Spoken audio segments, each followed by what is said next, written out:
Rock and roll. We got another Build Your Legacy presentation. We got a really awesome guest here today, Maurice Philogene, ready to get interviewed and drilled by Andy McMullen and myself. This is gonna be a blast.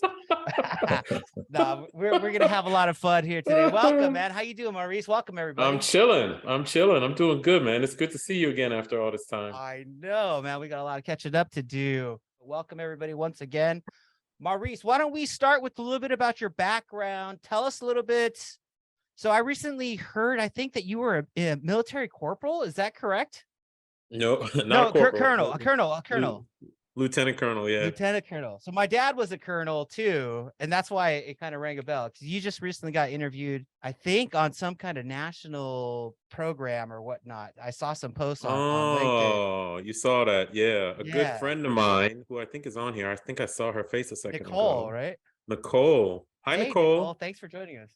That's my homegirl now. Oh, cool. But Nicole runs Emilio Productions, and she's incredibly astute at bringing military veterans' concerns and journeys to the big screen.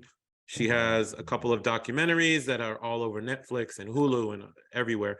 And she gave me the opportunity to speak on her next documentary called Resilience, about the hidden wounds of people who served in the military. And it was my pleasure to be part of it. Sweet. We'll dive into that, but tell the audience a little bit about your background, how you got into this, financial freedom thing and purchasing multi-family properties in bulk and very large scale deals and whatnot. Yeah, man, you said the right thing first. It's financial freedom. It was time freedom. It was, how am I going to be able to exist on this planet and not be beholden to being somewhere every single day? So my journey kind of started when I was 15 because I started traveling. My pops was very smart, took me out the inner city and sent me to France to roll around with an exchange student who had stayed with me the year before. This is 1990, so I'm dating myself. That trip when I was 15 showed me that the world was more than the office, more than running the streets of Boston, more than just playing football. You could do a lot of different things all over the place, but I realized we need money for that. And when I was 21, I found Personal Finance for Dummies, which had a passage on passive income, which then led me to real estate in my early 20s. I started in single family homes, got up to 35 of them, paid off 18 of them. By the time I was 36 or 37, in 2014, I had 160 grand of passive income coming in. True to form, when you have enough money to cover your basic needs, you quickly start to realize that life was never about money in the first place. I needed a new challenge. Multifamily presented itself. I have philanthropy and life-related goals that require a lot of capital. So I'm very happy to do multifamily, not just for my own goals, but to help people achieve financial freedom much faster than I did. And that's where the big multifamily stuff comes in. And I started Quattro Capital, as you know, Ruben, and we are rocking and rolling to the tune of maybe 200 million in real estate in the last 3 years or so. But of course, I do other stuff outside of Quattro Capital as well.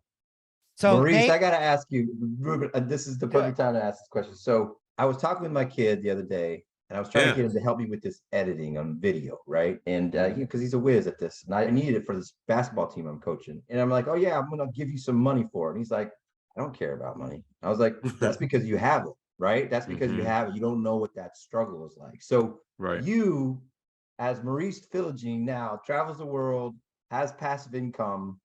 How do you handle that with your kids? That's a good question. And to be clear, I've been traveling since I was 15. I never stopped, and I did not have money. I have money now that I'm 47 because I worked my butt off to get it, to maintain it, and to multiply it. But I didn't have it back in the day. But when it comes to my kids, my kids know the rules.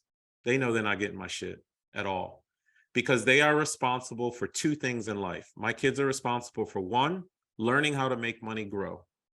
That is a fundamental skill that, especially in my hood, in my neighborhood where I grew up, like, it was never talked about. What was always talked about was getting a good career or playing ball in the NFL or in the NBA. No one ever talked about how to make money grow. That is a skill set that is required in my house. That's the first thing. The second skill set is being happy. That's all I require my babies to do. And by babies, I mean one is 23 and one is 9 years old. We do travel the world a lot. I do encourage them to, one of the reasons why I travel so much, I was talking to Nicole about this the other day. is for constant learning. Travel is not about, to me, Yes. travel is not about going around. Like, I don't want to see every country in the world. I've seen 97 countries 350 times, but I'm not doing it to see everything. I'm doing it to go experience and build relationships with incredible people, such that when my time is up on this planet, my life book is full.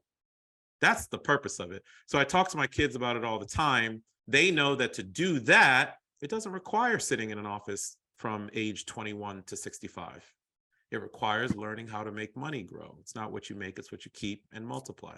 So that's what my kids get from me on a daily basis. Now, are they learning languages? Are you learning languages? How does that affect the brain? Tell us a little bit about the learning capacity of. Man, I'm a language speaker, brother. My family's Haitian. Oh, cool. You just caught me, Ruben. Now your story's coming back to me, brother. I speak Spanish and Portuguese, and I studied a little bit of your German, wife, French. your wife is. My wife is from Acapulco. That's it. I remember.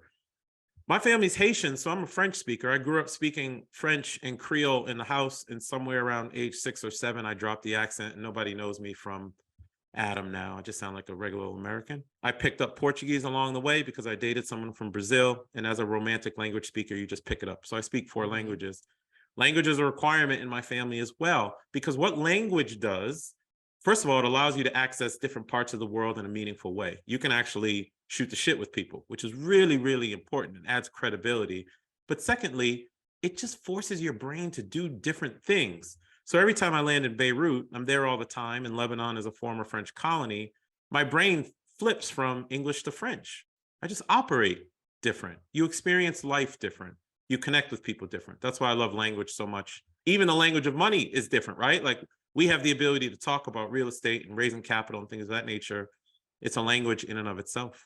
Yeah, I'm actually reading a book by Joe Dispenza in Spanish with my wife. We've been reading lately. I think it's called Breaking the Habit of Being Yourself, or in Spanish, Dejar de ser tú, or something like that. It's pretty crazy, reading it in a different language, and you process it differently. It's been a lot of fun, man. That's it. My little one's in Spanish immersion school. So we got lots of real estate and financial freedom stuff to cover. However, I want to talk about this concept of being a citizen of the world.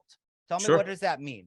It means that you have understanding, empathy, and gratitude that the world is not just about Washington, D.C.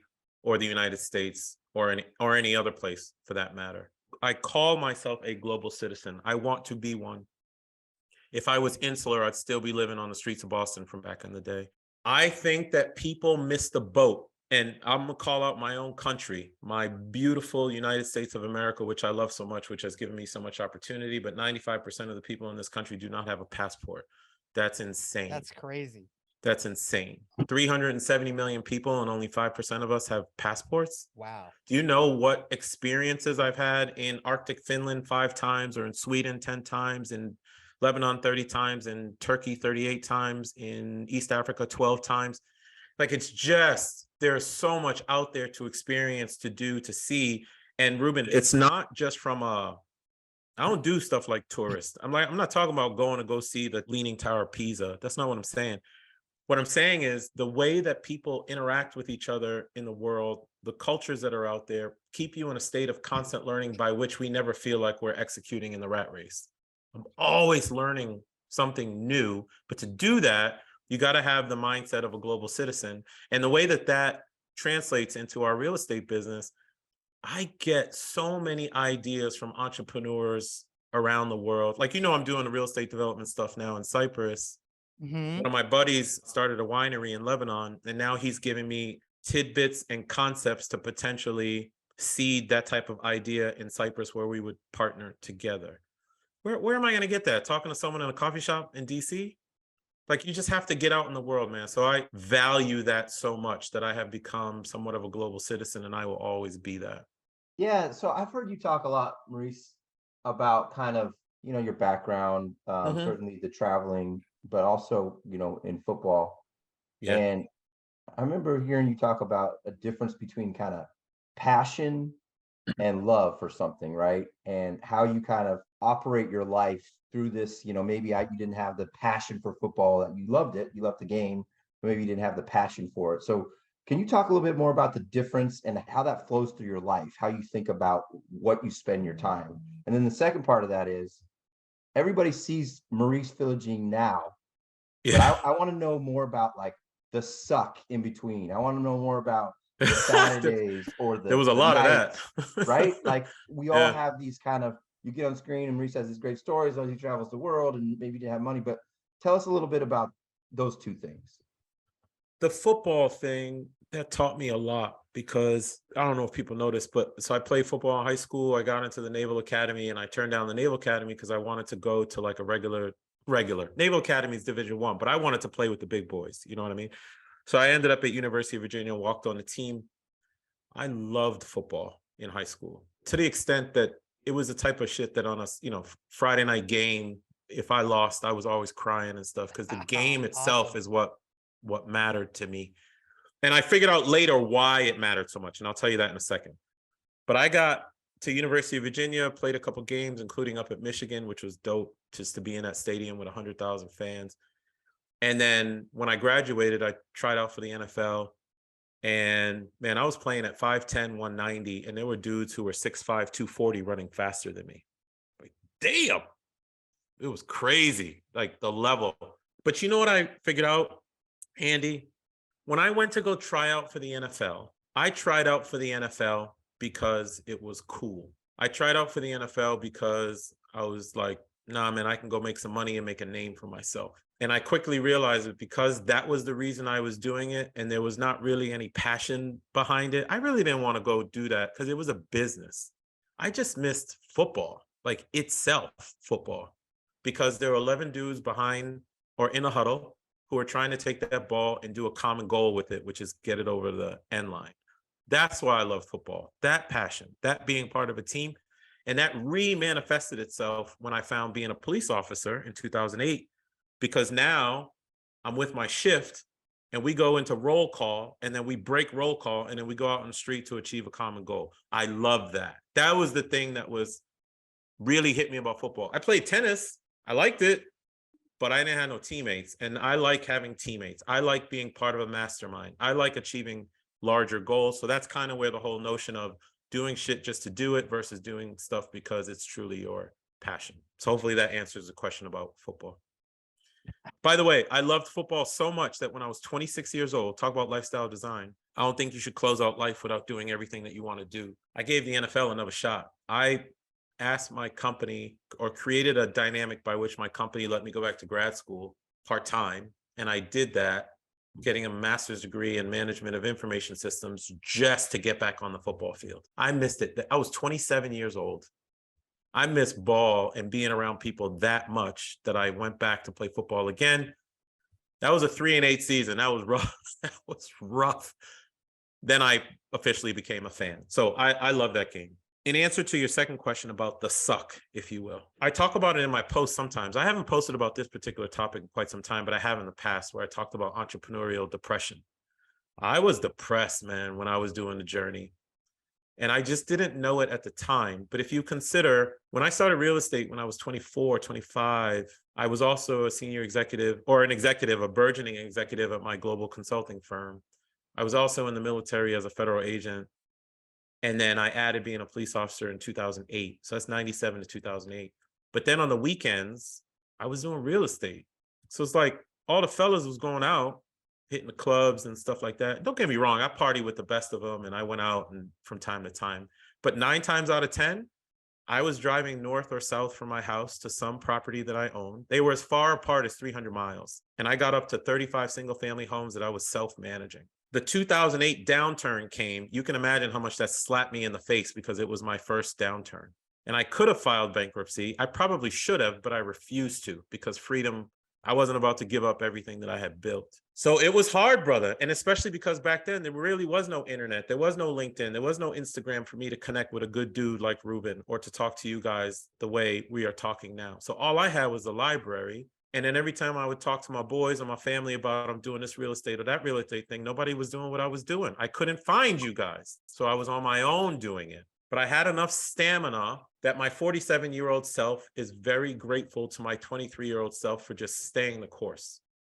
and just not giving up. Even though I went through 1 or 2 foreclosures and I had a bunch of short sales very early in my career, all the painting and the tenants and the termites, man, I grew some very, very thick skin at the time. So when I get to 2014, 15, and I have 18 paid off homes now, doing 160 grand of income, people are like, man, that's awesome. And I'm like, yeah, I didn't sleep because I was a street cop at night. I was an exec during the day and I was doing real estate on the weekend, but I refused to quit. So there's a lot of shit that people don't see. Even now, there's a lot of shit that people don't see, but it was tough. It's tough for anyone, but I call that whole thing entrepreneurial depression, which I had for a very long time. Yeah. Felt very alone. In general, I think most syndicators do not display the full transparency of what happens behind, because they just post about, oh, we just took down this property, but they don't ever, I think I even saw you post about this, like all of the struggles in order to get that thing across the finish line. People don't talk about that. That's right. That's right. And there was that deal. I did post about it. It was our most recent $38 million deal. Ruben, you know what's going on. All you guys know what's going on in the debt market right now. But think about 3 months ago, as soon as the Fed pushed the rates up, the lenders got really asshole-ish, honestly. And the terms that they gave us for that property, 240 units in Houston, the lender came back and was like, nah, we're going to change the terms. They changed the terms at the 11th hour, and now my deal is crap. And now I got to figure out a way to hold the deal together, keep the seller at bay, keep all the investors who thought the property was going to close in October, but now it's closing in December, keeping them all happy. It was stressful for me and all the members of my team, but we made it through. And yeah, there was a lot that people don't see in the background. All right, I have a game here. I don't know if for anybody that's watching, it's called Cash Flow 101. It talks about, there's all these players in there. There's like a doctor card, a policeman, I believe, let's see, a pilot, a lawyer, a janitor, and a teacher, and a couple other ones. And they all have to, the whole objective of this game is to help each other get out of the rat race by achieving enough passive income to pay for your liability. So I want to talk a little bit about financial freedom and reverse engineering that number that gets you free, and whether or not, your goal should be to become a millionaire or just to have your lifestyle of design. Talk to us about that. It's a good one. I think people should have both goals, but to be financially free, this notion we got to have $20 million is garbage. What you have to have is more passive income than you have expenses. That can be accomplished by doing it the way that I did, which was buying property and over time paying it down and getting to the point that you have that, or some other mechanism. But if you can figure out, to Ruben's point, if you can figure out what your monthly number is, and let's say it's $5 grand worth of expenses, then you need to generate $5,000 of passive income and maybe add $3,000 on top of that, because we want to live in abundance, not scarcity. You can back into the number of real estate deals or syndication deals or dividend related stocks that you need to get to accomplish that. Now, the timeline will be long. Oh, it's going to take me 9 years to generate that. So what? Took me 14. You can probably do it faster. It's just that people are so used to instant nowadays. They have zero patience to accomplish this stuff, right? It's like, nah, I got Uber, I got Instagram, I got Postmates, I got groceries being delivered. Like everything is instant. People don't have patience. But you can generate financial freedom that way. But I will say one other thing, Ruben, and here's the key to this whole, how I talk about trying life on and all that type of stuff. My understanding of financial freedom has certainly evolved over time. I don't want people to think that real estate or any other asset is the only way to have a lifestyle. That's wrong. You can create and design lifestyle now based off of something that you love, based off of a virtual job, whatever it is. You don't have to sit, anyone who's sitting brick and mortar, you're making that choice at this point. You can have a lifestyle based off time freedom, geographic freedom, and doing the things that you love. But what I profess to people is it's really important that while you live this lifestyle today, put assets on the chessboard so you can continue to live that lifestyle later when you either don't want to or physically cannot do that job. And that's where people are confusing things. They're like, no, I can't live today because I don't have any assets. No, you can orient your freedom-based lifestyle now while putting assets on the chessboard for later. So I think it's a case of either or. And I got my own version of financial freedom, and I kept working for another 8 years because my goals changed. That's when the millionaire stuff came in. That's when I want the 30 million because I have goals and I need to do my philanthropy work overseas. So you can have it all. It's just a matter of orienting and preparing for it. Okay, so I want to hear about Quattro Capital. You mentioned that you were the founder of that. You have some amazing people. I believe Dr. Erin Hudson's going to be coming on the show in a couple of months. So I'm really excited to talk to her. I've never met her or talked with her. Tell us about the formation of this group and what was the intention behind it and what you guys have done. Yeah, man. To be clear, I am one of the founders of Quattro Capital. I have 4 other amazing partners who all equally brought skill sets to the table to make it all happen. But it is a very interesting story. And when Erin comes on, make sure you ask her about this story. But here's how we were formed in a 60-second clip. I was at an RE Mentor conference in 2018. I knew Erin, kind of knew Erin. Erin was on stage talking about her charity in Nicaragua where she was building homes. She asked people to donate $5,000 to build a home. No one stood up. I could feel the pain on my homegirl on the stage. I decided to stand up, raise my hand, donate $5,000 on the spot. That action that I did prompted like 10 other people to donate $5,000. So she raised $55,000 in the matter of 10 minutes because I started the ball rolling. But people had good intentions anyway. We became friends, okay? And about a year later, she called me to sponsor a deal. Now, I wasn't so experienced on the multifamily side yet, but I had net worth because of my single family. I had done 1 or 2 multifamilies at the time, and I had restaurant stuff. So I had net worth, and I got this deal across the line. It was a $3 million, 36 unit in Tennessee, which we still own to this day. That deal went so well, complimentary, everyone doing their part, integrity. I like these people. Yo, these people are like family. Erin called me, or actually Erin, Chad, and Kim called me. Were like, we should stay together and make a company because that was really good. Now, you know, I did that whole journey. I was very used to doing stuff on my own.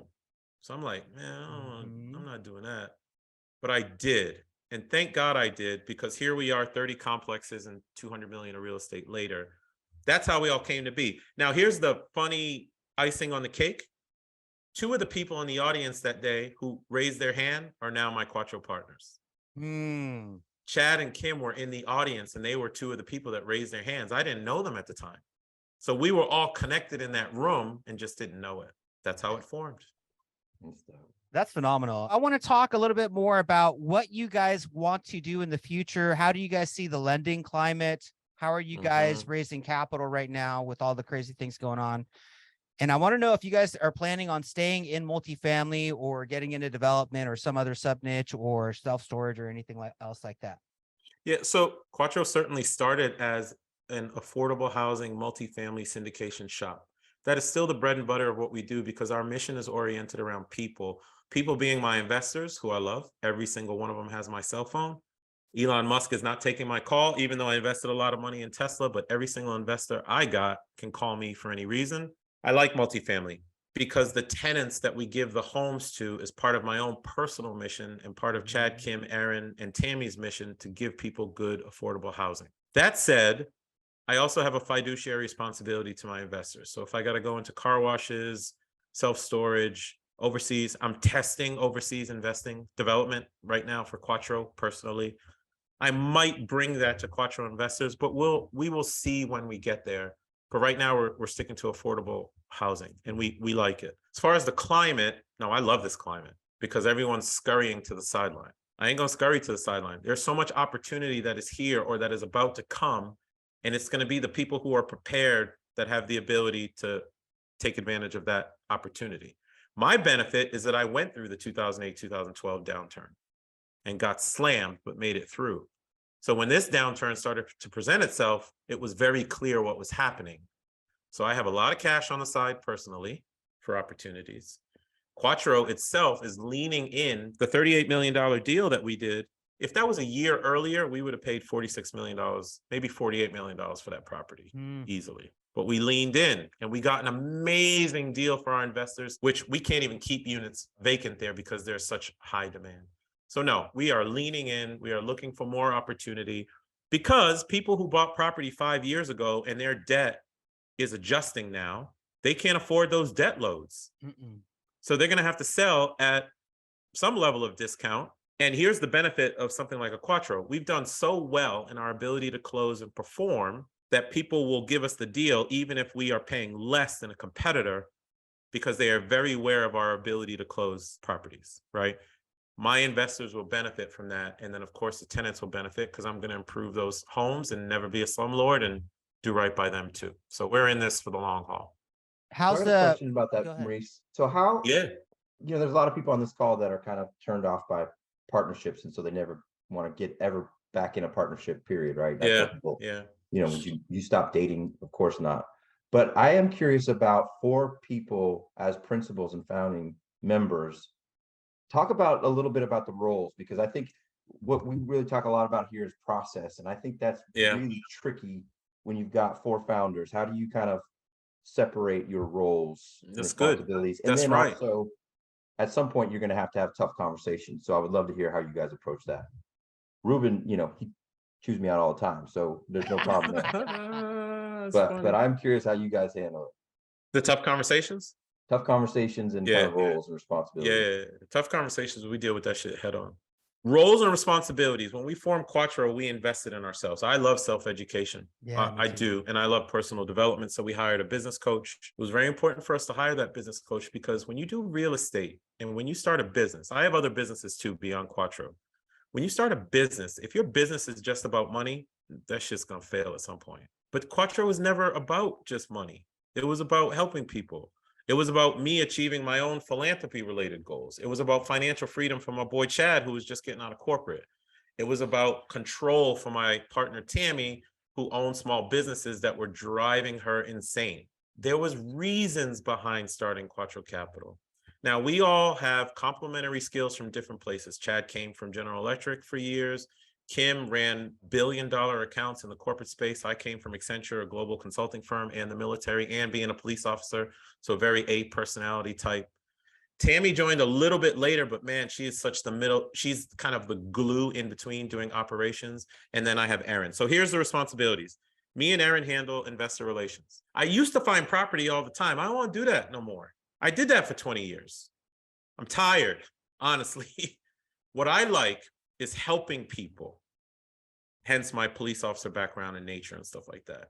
I like talking to my investors about their financial freedom, time freedom, geographic freedom, purpose, and relationship goals, and how I can help them get that through Quattro. I am talking to investors all the time. I love it because I can help them get to financial freedom and a designed life faster than I got to mine, and Quattro is a great tool. Same thing for Erin, who's a mother of 5 and a grandmother of, I don't know, but she looks like she's 32 years old. But Erin was a chiropractor, is a chiropractor. She was running her own business, and it was taking up all of her time freedom. But how much credibility does she have to be able to speak to potential investors of how real estate has changed her life? So her and I handle investor relations together. Chad does acquisitions because he has a rocket scientist mind. I cannot explain the financial expertise and guru-ness of this dude. I don't need to get into his lane. He knows exactly what he's doing. Kim runs asset management. I'm not talking about property manager. Property management is running a property. Asset management is managing the investment. Kim handles our portfolio with our support. Tammy runs operations and what we call transitions, but essentially operations. Insurance, loan processing, SEC compliance, W-9 creation, like all the inner workings and the inner glue. That's my homegirl, Tammy. I call her the team mama. She is the team mama. She's always on me. Like I'm in some other part of the world and she's like, yo, I need a limited power of attorney because you're leaving and we have to do this closing. She's always on me about something. We all have our lanes. We all have our wants and desires, and why Quattro Capital is happening for us, not to us. I didn't build another 9-to-5. That's not what I built. What I built is something that's going to help us achieve our own individual goals. That's how we go about it, is we are in our lanes because of the things that we want to do, and it all works, and we are very communicative about it. And lastly, it's a virtual company, but I see my partners at least 4 times a year, if not more. They're my family. And I will tell you, we are a family that's operating as a company, not a company that purports to be a family. Those are my people. And my investors feel that. So if someone's like, yo, come do this deal with me and be my partner on this thing, I'm like, nah, I'm good. I got my family already. I'm good. So talk to us a little bit about the the conversations that you're having with your investors, because it doesn't sound like you're telling them too much about returns. It sounds like you're diving into their problems, the things that they want to accomplish, the freedoms that they might be seeking to achieve. Tell me about that, because I think that's something that a lot of people miss when they're having communications and having conversations with people. It's not about the deal or the team. It's about, you know, what are the pain points? Like, do you want to be spending more time on a beach, or do you want to be traveling the world, or do you want to have, I think you mentioned that financial freedom equals time plus mobility, right? Yes, it does. There's a lot of different definitions for it, but financial freedom does equal time plus mobility.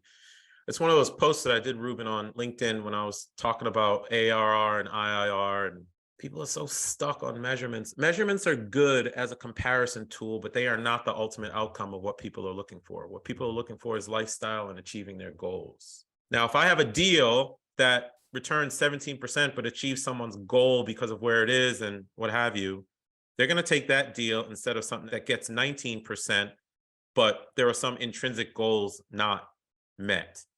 I don't like when people ask me, who is Quattro like? What company do you consider a competitor? I don't consider any company a competitor to Quattro. I could care less what other companies are doing, honestly, because the outcomes of the investors is all that matters. Some people are investing, I won't say her last name, but her name is Rachel. She had $1 million of equity in her home. She's never invested in anything ever, and she didn't know how to prepare for the future. So me spending time with her was not about the average rate of return as much as it was about deploying and employing her capital to do something good for her family. I'm having dinner with her next Thursday with like 5 other new investors. My investors are my family, because that money that they are investing in my deal, it ain't money. It's all the time that they use to create it over the years. I think about it differently. When I think that a lot of people, oh, I'm going to go raise money, man, I got 20 million. What am I going to do with this? No, you ain't got 20 million. You have $20 million worth of time that people put to create that piece of paper. We approach it different in that this stuff affects people's lives. Because we do, we have very good loyalty. Probably 70% of our investors have repeated with us, and that number is rising. I love it. I love what I do. That's a really powerful metric. I think when people ask me, how do you vet sponsors? One of the main things that I'm looking for is, what's the investor experience that sponsor is providing? And one of the greatest metrics to determine that is, what is the retention rate of their investors? How many of them are coming back? Because some investors, or some sponsors better said, they can provide a fantastic return, but they're not providing a great experience, and they're donating investors to the next guy who's finding out more about their needs and then being more responsive in terms of communication with them and providing a white glove investor service. Ruben, my first deal in multifamily, I passively invested 100 grand in somebody's deal. I won't say the person's name. That 100 grand turned into $232,000 in 19 months. Phenomenal, right? Their communication was shit, and their care of me as a person was terrible. I never invested with them again, even though I made that money. I will never invest with those people again, because I was treated like a piece of paper. I don't treat my investors like a piece of paper. I treat them like the flesh and blood that they actually are. They're going to keep coming back. And I'll give you a good example. This can't always happen. You know, sometimes people will call and be like, they run into a financial emergency and they need some of their capital back, but they know very well that this is a hard asset and it's hard to get money out of it. But I busted my hump to find someone who might be willing to replace this person's money so they could get it back, because they were having an emergency in their family that I could not stop thinking about. So we found a way to replace this person's money in about a month, and it helped them in their life. They'll come back later and invest.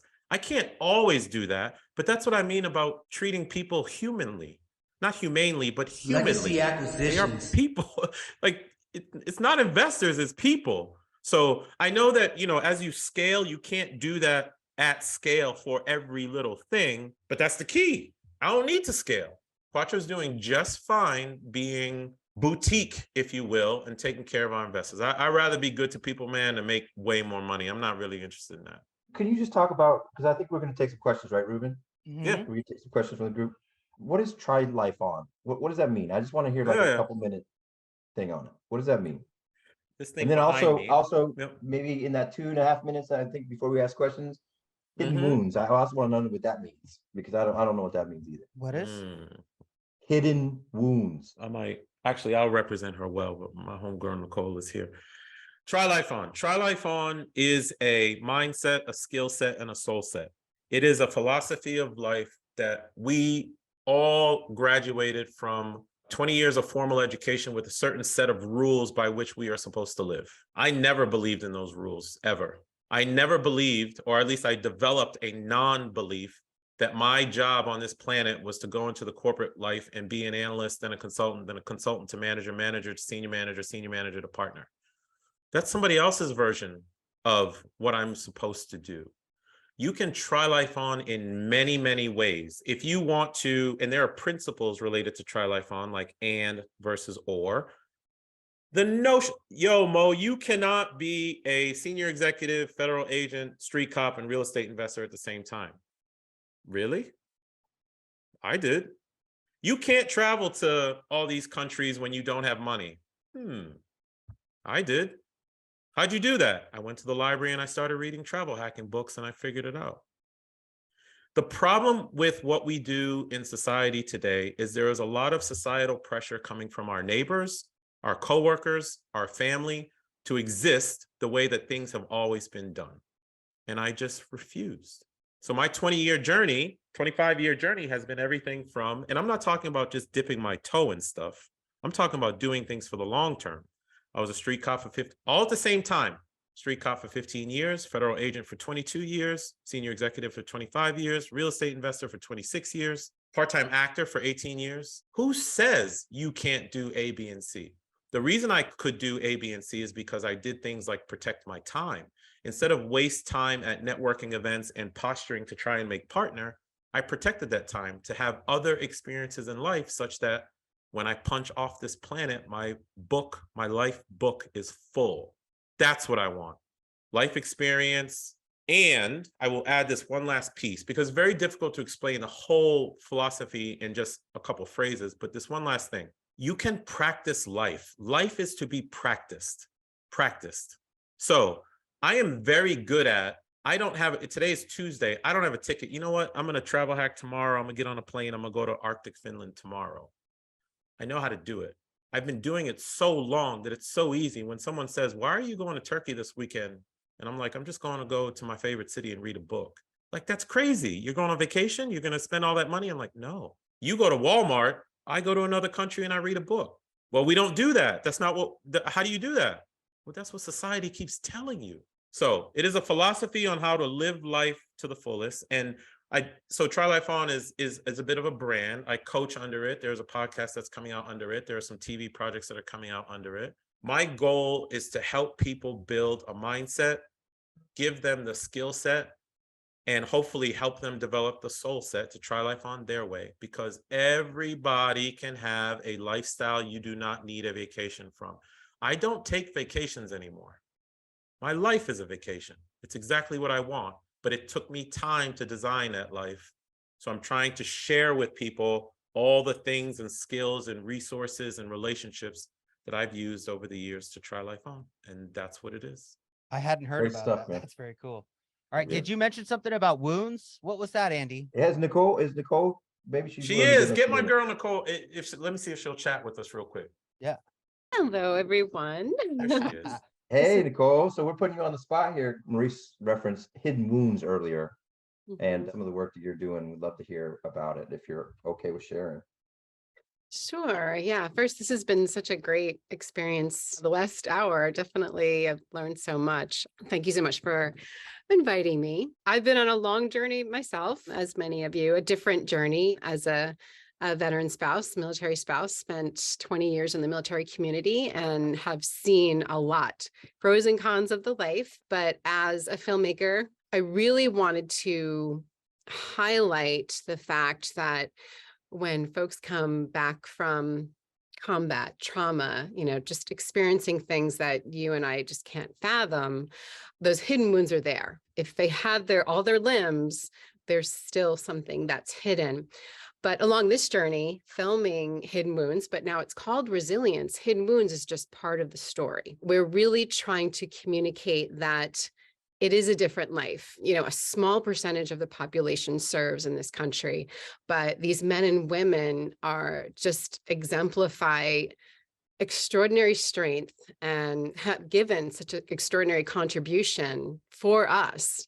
I really wanted to, you know, kind of connect the dots between the civilian community and the military community so that there can be more understanding about hidden wounds, about the military journey, about how resilient and amazing military folks are, veteran folks are, because it's just one story. Hidden wounds is just part of the story. So but stay tuned, because I will be hosting a promo soon, just a short promo, and the film I'm hoping will be done by the end of the year. So nice. Very cool. Yeah, let's open it up. Who wants to? So Derek, I know that you talk about some of the same things that Maurice does, right? So I asked you in the chat about the different freedoms that you talk about, and they're very similar to Maurice's. What question do you have for Maurice? I'd love to hear yours. A lot of what Maurice is doing, I really look up to Maurice and his team a lot, just because there's a lot of similarities. And it seems like, Maurice, you've walked down this path for a lot longer and have done this for a while and have some repeated success on this. What would you say to those who are maybe just starting out, right? And maybe are working a full-time job and just learning about entrepreneurism? You know, what type of messaging do you send to those types of folks who are, you know, just looking for maybe inspiration or a different way, or who just are starting out from scratch? Like, do you even work with those people? How do you kind of message it for them? First of all, thank you for saying those kind words, brother. I appreciate it. And I'm glad that that type of messaging is getting through. The people I work with under the Try Life On flag or whatever, executives who are trying to change their life, or entrepreneurs who are just trying to get started, etc., I tell them, what's the goal? Like, I'm all for real estate, Derek. Real estate has helped me in many ways. I'm on my third real estate life now. The first one was single family to get my financial freedom, and that I did that. The second one is the Quattro stuff to help other people get their financial freedom and achieve my own philanthropy goals, because I do stuff in the Mideast. I'm doing that. And then my third real estate life is developing real estate in the Mediterranean. And that has zero to do with money, everything to do with creating this lifestyle between the US and the Mediterranean. I did that. All this stuff that we're doing, man, is for a goal. People are getting money confused with a goal. It's not money. It's a goal that you are trying to achieve. So when people are like, yo, I'm going to get into syndicating, my first question is like, why? Why do you want to do that? Because if you were doing it because Mo is doing it or because Ruben does it, then you're no different than the cat that is trying to be the executive VP at the company just because. It's the same shit. But if you are doing it because you're trying to, quote unquote, secure financial and time freedom, that's a why that I like. Mm-hmm. If you're doing it, I'm going to do this large scale stuff because I'm going to change the financial trajectory of my family's generations. That's the real thing to go after. If you're doing it because you want to get out of the office, and I tell people this, do real estate. When you do it, secure your basic needs first. Do that. Secure your basic needs, because when you secure your basic needs, you give yourself time freedom. When you give yourself time freedom, you give yourself ability to plug into life and plan it as intended, and also do the things that you are passionate about. You're seeing me all over the place right now because I have time. I can, but real estate did that, right? So that's the thing that I tell people, whether they're first starting, and I work with people who are first starting, lifestyle design, real estate, whatever it is, to very senior people who are like, I have one coaching student. She makes $12 million a year.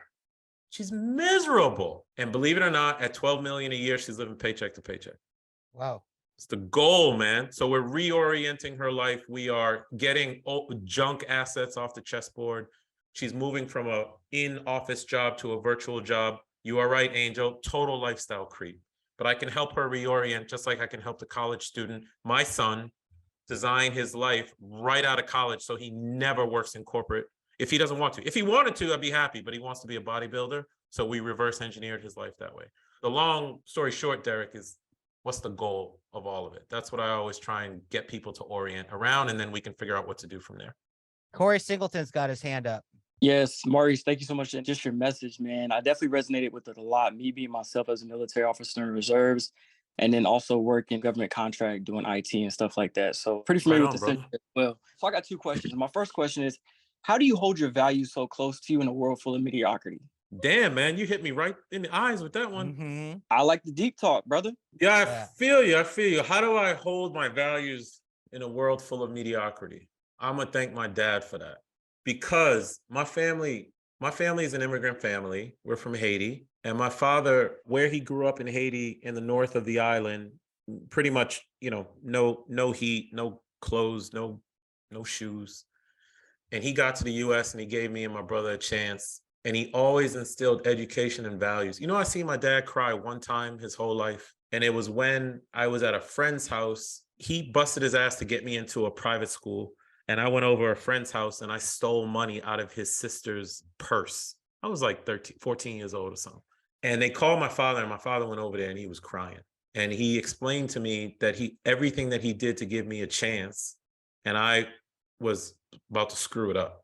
Man, if you've never seen your father cry and you see him cry that one time, my dad didn't cry when my grandmother passed away because he's such a religious person. That's just her moving on into something better. But I have values, and they were continued through the military days, as you know, and then they continued into my police life, as you know, and I have a very innate internal compass. Oh, shoot, yesterday, I accidentally scraped my neighbor's car on the street, and it was killing me because I'm like, nah, I got to put my phone number on their car because I don't want them thinking that I would ever try to take advantage of somebody. And that stuff just comes from internal. I don't need values externally. I'm not interested in external validation. I don't need titles. I don't need none of that. But it all starts with how my dad raised me, and I'm happy for that. So what advice would you go back and tell your 27-year-old self? I would not change my journey. But I would change one particular thing. That entrepreneurial depression stuff that I talk about, it's because I didn't find my tribe. I was doing so much on my own and taking on so much of the stress and the burden and I got nobody to talk to. I got nobody to unload to. That's why when I talked to Nicole about the military stuff, like everything came out, right? Because I was remembering so much that I had on my shoulders. The thing that I would change is I would find my tribe very early.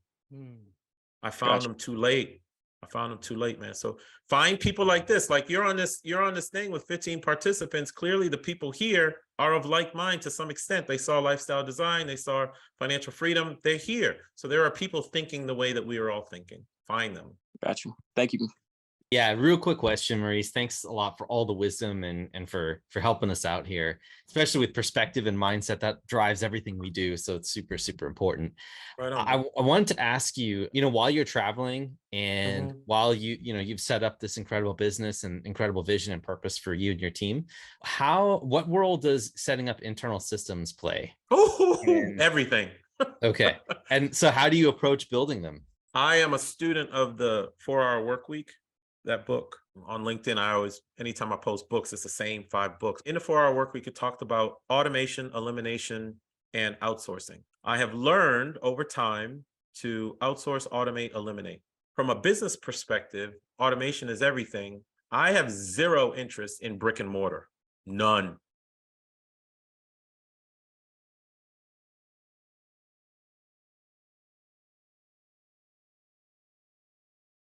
So no brick and mortar. I'll run down some tools. We virtualize our mail with Earth Class Mail. We have channels within Slack related to asset management and going after properties. We are now using Vidyard with respect to videos so we can see investors' reactions to things that we do. We use a portal, obviously, to manage our investors. People come into play. We have awesome CPA. We have a CFO who helps us plan out into the future. Our legal team is no joke. That's the outsourcing part. I don't want to do that stuff.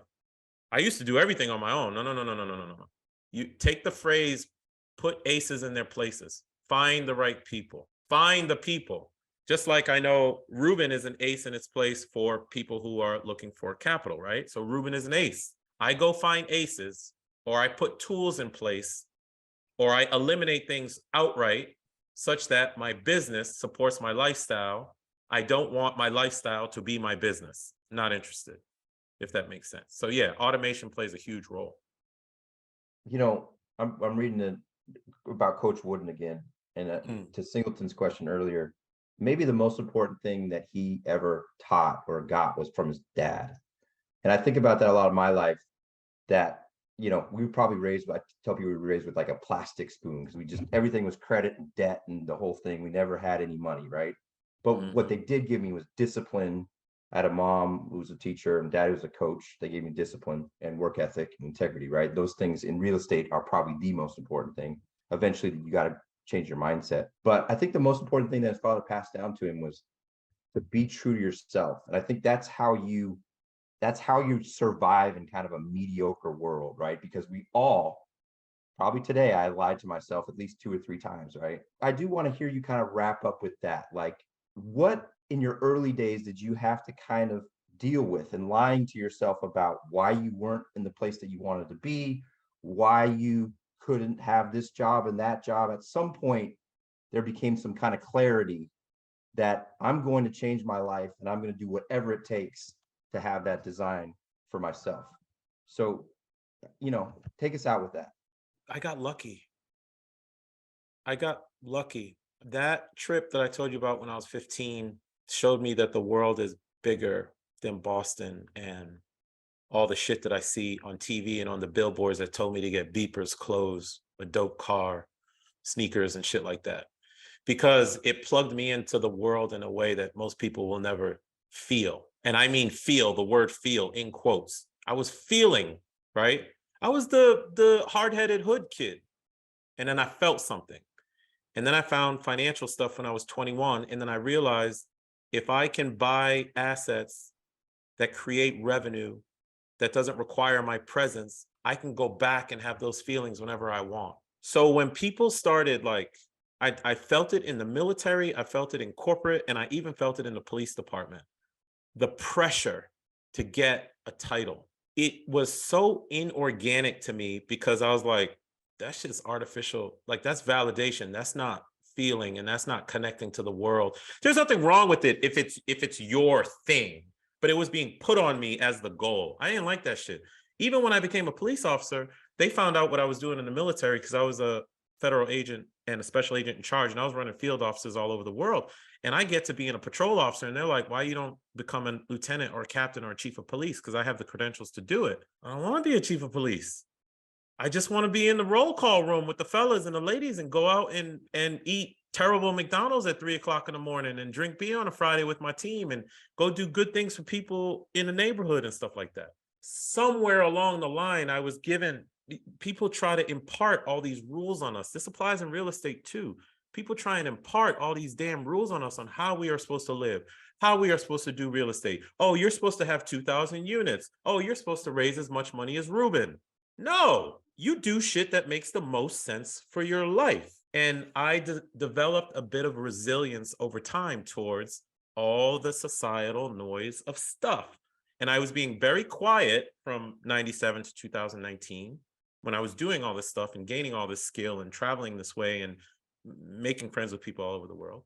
And it's just now that I'm being vocal because a friend of mine was like, Mo, I know you like to help people, but I'm calling you on your bullshit. You're not telling anyone about all these journeys, all these principles you've developed, all these things that you can give to people so they can go plug into life and plan it as intended. You are being an ass to the rest of the community, which you can help. So I started speaking about it. But it wasn't a pivot, man. It was a gradual disdain for what society was telling me to do. And especially as a brother, especially as a brown or black person, in our community, and you're supposed to go be the athlete. I don't want to be the athlete. I like being on the team, but I like the team concept, not the athlete concept, you know? I just developed a certain level of disdain for the way people were telling me to live my life. And as we know, since this is a real estate conversation, real estate has an enormous amount of economic empowerment that can make you confident to go live the way that you want to live. That is the purpose of real estate. It is not money. It is so you can go do shit, like heavy stuff, you know? So I didn't pivot as much as I developed this mindset over time. I added the skill set, and you guys damn sure know I have the soul set and the heart set to kind of think and operate my life this way. And I've just never looked back. And I'm not looking for acceptance. I'm not looking for validation. I'm honestly looking to help people as much as possible. And I'll wrap up by saying, here's the goal of all this. At some point, I'm going to punch off this planet. And I know that if a lot of people are bothered when they hear that I've passed away, then I've done good. That's all I'm after. Hey, remember that dude, Mo? Yeah, man, he responded to my house. He wrapped that burglar out of my house, or he responded to my business because we had a problem. when he was a cop, or yeah, he was my commander in the military. He was a good dude to me. Or my investors like, my God, he helped me create $500,000 out of thin air, and I sent my kids to college. And oh, it sucks, he's passed. Let me think about him for a while. Like, you've done good. That's my North Star. Like all this other shit, like you gotta have this money and this car and this title and all that. Not even close to worried about that stuff, man. So it wasn't much as a pivot as much as this stuff has just been building inside of me for some time. And now I find amazing humans like you who are thinking the same way, and it's even more empowering. Very good stuff. I'm actually shocked that more people are not really focused on the mindset and the energy behind the creation of things. Seems like a lot of people are very money driven these days, and it's kind of sad, to be completely honest. But this has been a blast, man. For the people that do connect with this message, thank you for showing up. This has been really cool. And Maurice, we got to hang out a little bit more often, man. It better not be like 2.5 years before I see you next Right. time. It's good to see you again, man. I appreciate you, brother. All right, cool, man. With that, we're going to wrap it up. Thank you guys Thanks, so Mo. much. Appreciate it, man.